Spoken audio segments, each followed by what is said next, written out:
My search led me to the study of the J. spiritual Bartels. This is forces, which all of Napoleon us are Hill blessed. in a rare In this interview field that I speaking came upon about a his clue book, which has Think enabled and me to Grow help Rich, millions of people inspired to by find their Andrew earthly Carnegie. destinies. I want to describe my discovery in the simplest terms possible, because it will reveal to you why it is true that whatever the mind can conceive and believe, the mind can achieve, regardless of how many times you may have failed in the past or how lofty your aims and hopes may be.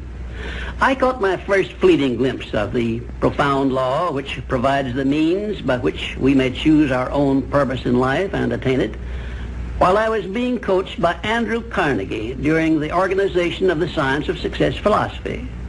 I had just finished telling Mr. Carnegie that I feared he had chosen the wrong person to give the world the first practical philosophy of personal success because of my youth, my lack of education, and my lack of finances.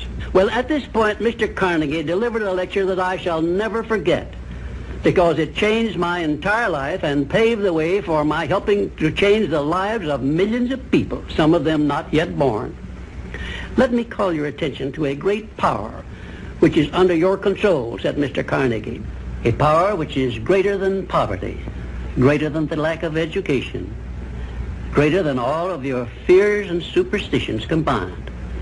It is the power to take possession of your own mind and direct it to whatever ends you may desire. This profound power, Mr. Carnegie continued, is the gift of the Creator, and it must have been considered the greatest of all of his gifts to man, because it is the only thing over which man has the complete and unchallengeable right of control and direction. When you speak of your poverty and lack of education, Mr. Carnegie explained, you are simply directing your mind power to attract these undesirable circumstances, because it is true that whatever your mind feeds upon, your mind attracts to you. Now you see why it is important that you recognize that all success begins with definiteness of purpose, with a clear picture in your mind of precisely what you want from life.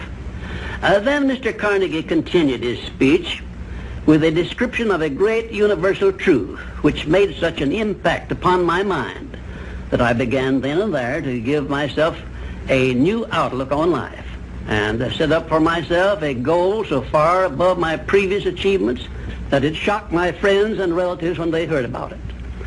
Everyone, said Mr. Carnegie, comes to the earth plane blessed with the privilege of controlling his mind power and directing it to whatever ends he may choose. But, he continued, everyone brings over with him at birth the equivalent of two sealed envelopes, one of which is clearly labeled, the riches you may enjoy if you take possession of your own mind and direct it to ends of your own choice. And the other is labeled, the penalties you must pay if you neglect to take possession of your mind and direct it. And now let me reveal to you, said Mr. Carnegie, the contents of those two sealed envelopes. In the one labeled riches is this list of blessings. 1, sound health. 2, peace of mind.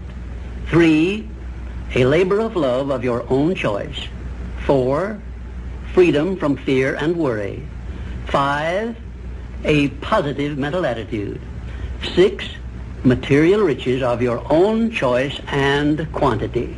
In the sealed envelope labeled penalties, Mr. Carnegie continued, is this list of the prices one must pay for neglecting to take possession of his own mind.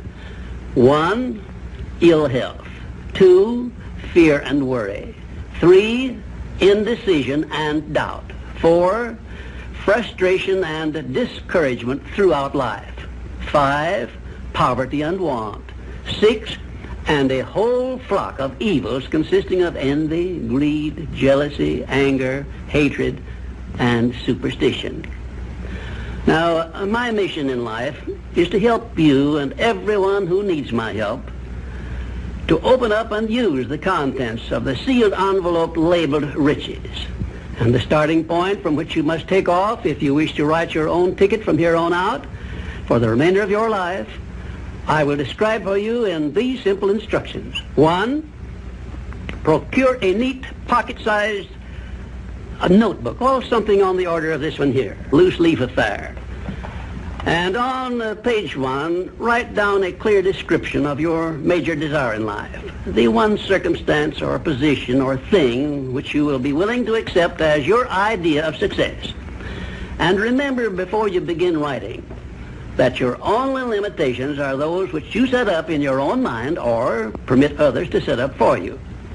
And 2, on page 2 of your notebook, write down a clear statement of precisely what you intend to give in return for that which you desire from life. And then start in right where you stand now to begin giving. And 3, memorize both of your statements, what you desire and what you intend to give in return for it. And repeat them at least a dozen times daily. And always end your statements with this expression of gratitude for the blessings with which you were gifted at birth.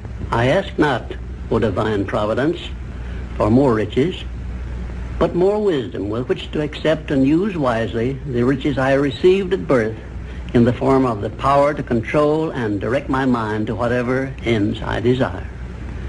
If you are not too successful or self-satisfied to accept and express this profound prayer, if you accept it and express it in the same spirit of humble sincerity in which I pass it on to you, a new and a better world will reveal itself to you.